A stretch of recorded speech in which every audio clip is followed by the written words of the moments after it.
2 years ago, the supercharged Ariel Atom shocked everybody at Autocar by smashing the 0 to 100 to 0 record with a time of just 10.88 seconds. But a lot's happened since then. Last year, the Bugatti Veyron became the first sub-10 second 0 to 100 to 0 car we've ever recorded. So the question remains today, on a rather damp day at Bruntingthorpe Airfield, is can we go even faster? Well, we're about to find out, because this is 0 to 100 to 0 2007.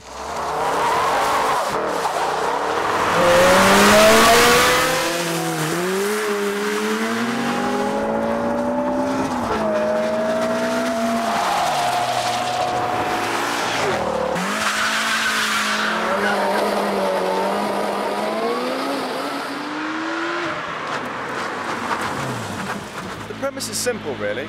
We're going to assemble a collection of this year's fastest cars, put them on an airstrip and spend 2 days burning rubber, clutches and brake pads so you don't have to, so we can find the fastest car to do 0 to 100 to 0.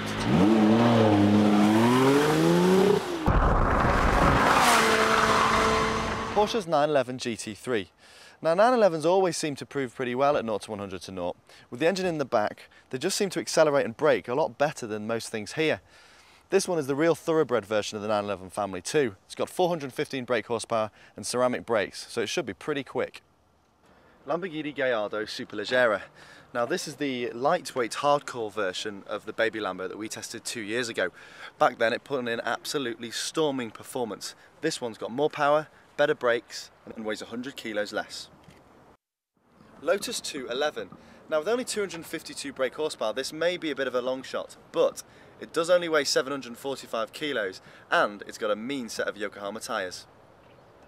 But the real battle for the top spot should come down to these two. In the red corner we have the defending champion Ariel's supercharged Atom, and in the green corner we have Caterham's R400. Both cars weigh just over half a tonne. The Atom will produce 300 brake horsepower and Kerma here is going to produce around 210 brake horsepower, and we're expecting both to do the run in under 12 seconds. The 0 to 100 to 0 challenge wouldn't be the event it is today without this man, Autocar legend Steve Sutcliffe. Steve, why do we do it? Well, first of all because we can, but there are other reasons as well. I mean, it's actually a very good test, overall test of a car's performance, because you've got so many different elements. Obviously the major ones are accelerating and braking. You're a former Guinness World Record holder for holding the quickest 0 to 100 to 0 time.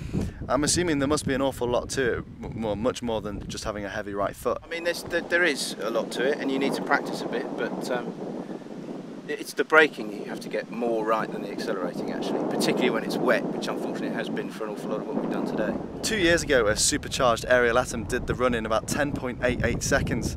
Now that the weather's finally sorted itself out for today, I mean, do you think there's going to be any cars here that can match that time? Well, we've got a few. I mean, we've got two Lamborghinis, both of which have tons of power, and four-wheel drive, which is a pretty good formula for 0 to 100 to 0-ing. But they're both a bit heavy, so they might not be the perfect tool. But maybe the little Lotus 211 might do it. So what makes a good 0 to 100 to 0 car then? I'm assuming you'll need some good gearing, good brakes, tyres. Four things really, four key things. One is a lot of poke. Two is decent traction off the line. Three is lightweight, and the fourth thing, and probably the most important thing of all, is a decent set of brakes.